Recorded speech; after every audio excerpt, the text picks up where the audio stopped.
Okay, DJs, we're going to talk about a little EQing and limiting, and in particular, speakers. A lot of DJs is going to buy expensive speakers, but they're not protecting their speakers. If you go and buy a new car, you want to get full coverage insurance on your car. You don't want nothing bootleg about it, because if you tear it up, you'll be paying a note on a car that you can't even drive. And that makes no sense. So the first thing you need to do, if you see some speakers that you're interested in, you need to find this chart right here for your speakers. It's called the SPL chart. And what this chart does is it shows you where you need to EQ, and it shows you what dB levels you can expect from that speaker. So if you look at this blue line, that's a community IHP 1294. It costs $1,500, but you still got to do all that EQing to it. These numbers at the bottom, that represents the scale of an equalizer, all the way up to 20K. That's what those numbers represent. It's the same as on the EQ. It's just that this EQ has more bands, so it's broken up into smaller frequencies. So as you can look here, ideally what you want to do is you want to try to draw a straight line through there, and you want to find a way to try to EQ that so you pretty much make it a straight line. It's not going to really happen, but you want to get as close as you can. And you can do that by bumping where you see you have dips. You can lower where you see you have peaks. The best way to do that is actually, if you have an EQ in your rack, which you should if you have some decent speakers, you can mirror image this file, and that'll be a good start to flattening out your speakers, and from there you can EQ the taste. So let's say you found some speakers you like. You bought the speakers. You home. You got the SPL chart. Before you bought the speakers, you also checked the thiel and small parameters. If you can't find the thiel and small parameters for that speaker or a SPL chart, you might be wasting your money on a $1,500 speaker that you don't even know how to EQ. So you'll be struggling trying to get a good sound out of that, not knowing what those speakers are actually capable of. On this side, you have your dB levels. This tells you the SPL that those speakers will give you on average. For example, this black line here, those are my big tops, the DR250s.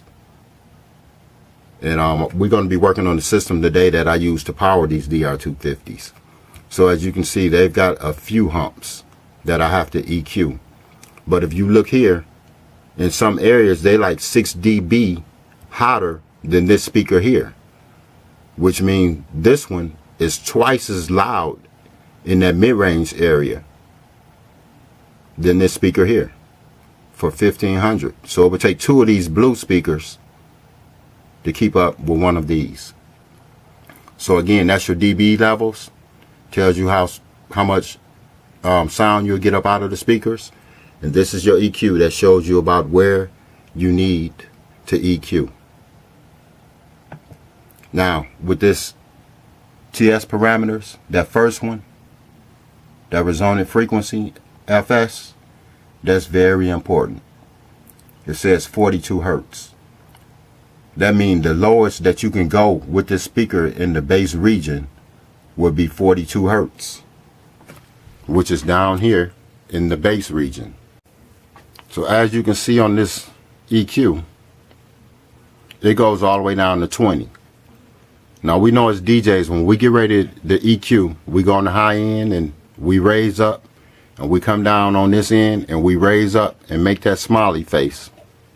And that's the worst thing that we can do, because at the point we start raising anything below this 40, we're asking the speaker to do more than it's actually capable of doing. I had some Cerwin Vega 35Xs one time, and they was rated at 600 watts, and I was pushing them with a 400 watt amp. And twice I blew the woofer, and I could not understand why. So I rented some subs from Dorian Price, and when he came and set the subs up, he turned this down, this down, this down. And I never had another problem out of that speaker. And I didn't know why until I started studying this stuff, and I seen what he did, and I seen how it makes sense. Because this is just extra stress. If you want to boost, go in the 60 hertz area and boost. As far as these highs, if you're over 25, you can't hear a 20K signal anyway, so it's no sense in boosting that. So boost down in this range somewhere for your highs. Okay, so now we're going to get off into this limiter. You got the speakers, you know what your FS is. Now you got to find out how much power you can actually put into that speaker. You want to go to this website, the12volt.com. Then you want to go into Ohm's law calculators. You want to scroll all the way down to the bottom. And on the right side, you'll see this. So we're going to find the square root of the power and resistance. So what you would do with those speakers you bought, you would look on the back, or wherever the information is. It's on the back of this speaker. It says 150 watts at 8 ohms.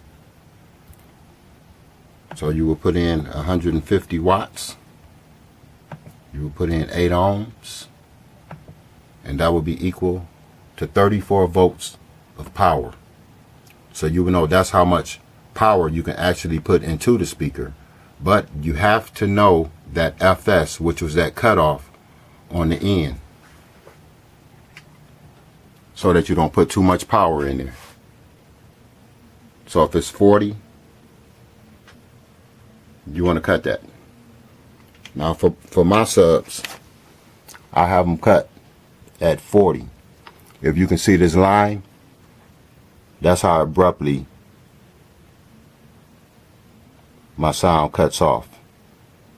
The filter type is a Buttersworth 48 dB slope, and that's real drastic. And you want it like that on your sub end. I believe the DBX drive right goes down to just 24, but if you got that 48, you definitely want to use it.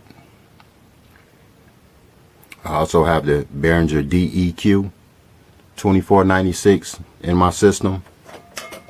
It's a good unit too. If I want to go to a room and do a RTA, which is a real-time analysis, I would use this microphone, possibly put it in the sweet spot wherever I want it to be, and I can tune the whole system to the acoustics of that room.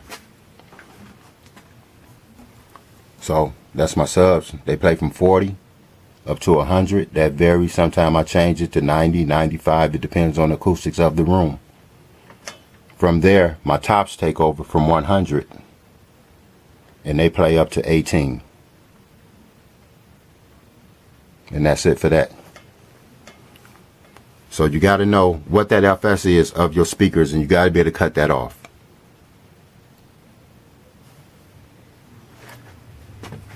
Okay, so now you need to download this program here. It's called Audacity. It's a free program, and it has a built-in tone generator, and that's what we're going to use. But if you're a DJ and you be playing songs with profanity in them at sweet 16s, you can take this and you can highlight the cuss words and you can reverse them. It's got all kind of EQs, effects, and things of that nature. You can probably use to clean up some MP3s. But we're going to use it for the tone generator. So we click Generate, click Tone, and you see that says sine. That's a sine wave, and it's at 1,000 hertz. We use a sine wave instead of music because music fluctuates, but a sine wave is constant, so you can get a good reading. For the subs, whenever we get to that, we're going to use 60 hertz. But for now, we're just doing the tops. So we're using that 1,000 hertz signal, And what you would do is you can hold shift. If I can get this right. You can hold shift and see how the play button turns to a circle. Once you hold shift and push play, it'll just loop and it'll keep playing. But I got my sine wave in Serato, so I'm going to use that because I don't want to use a phone jack coming out the headphones to do that. So I got my 1000 hertz sine wave. I got it on loop. I will push play.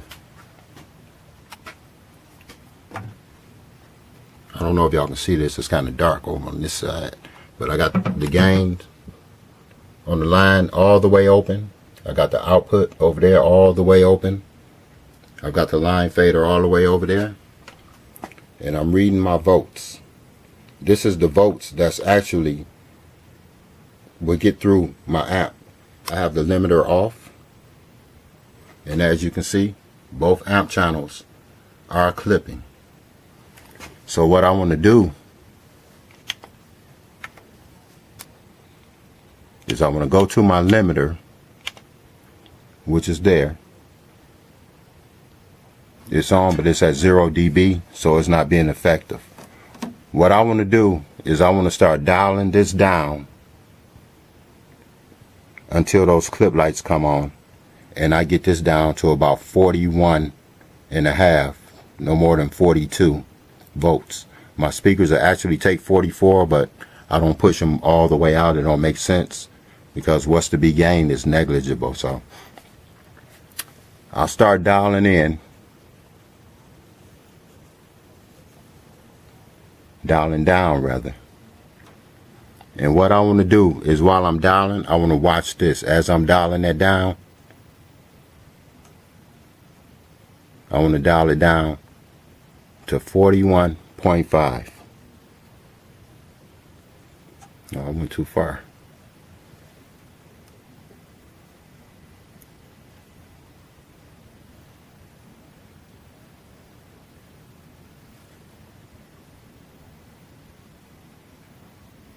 Okay, I dialed it down to 41.6. And as you see, the clip lights are on. Everything is wide open. Now I'm going to bring it in town, bring it back in to where the clip lights go off. Now that the clip lights are off, I still got my voltage. It's maintained. So if some DJ come and get to playing and get to going too wild and get to turning it up, those clip lights is coming on, but my voltage is not going up. It's staying in town where I got it set at.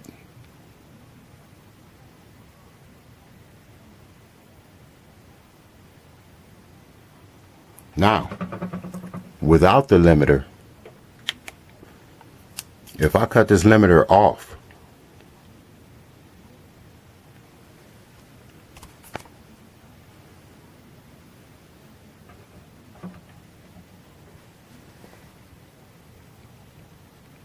with no limiter, limiter turned off, 64 volts is getting to my speakers that only hold 250 watts or 44 volts. That's 20 volts more than they can handle. This is how much headroom a DJ mixer actually have. Some of them have as high as 22 dB. So without this limiter, 64 volts getting to my tops. We go back to the 12 volt.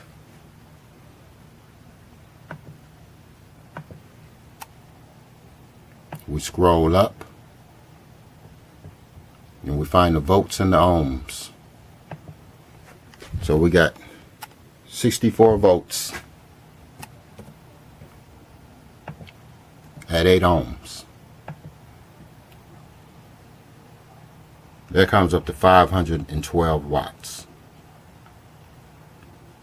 Now with my limiter engaged, I got my system set up so that each one of my tops will get like 220 watts. Without my limiter, I done blew my speakers up just from somebody turning up a DJ mixer. and possibly damage my amp because it's clipping also. But if I turn my limiter on, everything come back in town. Limiter kicked in, voltage is staying the same.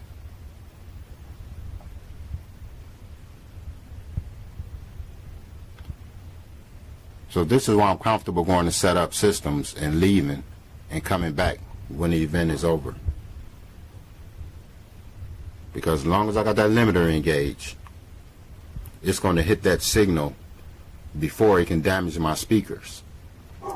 I believe the way the DBA's drive rack works is after the signal exceeds the threshold, it tames it. But it don't take but a split second to blow your speakers. You can find these DCX units on eBay for like $150. And it's up to you, you know, to get that insurance on your equipment if it has some value to you. Or you can take that chance and blow a speaker up, and you'll be using that one expensive speaker that you just bought for a monitor because the other one is in the basement broke. And you got to pay somebody just to go in it if it's powered to tell you what's wrong with it. And then you got to pay to get it fixed. So if it's a recon, you're looking at $100, like no problem. Then you got to rent equipment. That's more money out of your pocket. But these units is real good to have. They have what's called a brick wall limiter. So no matter what happens over here, you can't do nothing over here. And you set that limiter with your amp gains all the way open. So the only way somebody can turn those is down. I have it in both of my systems, both pieces. So once again, I hope that helps somebody. If you got that EQ probably laying around, you could be using that to somewhat protect your system until you can get you a speaker management unit. This one here does crossovers also. It does the crossover. You got your different filters.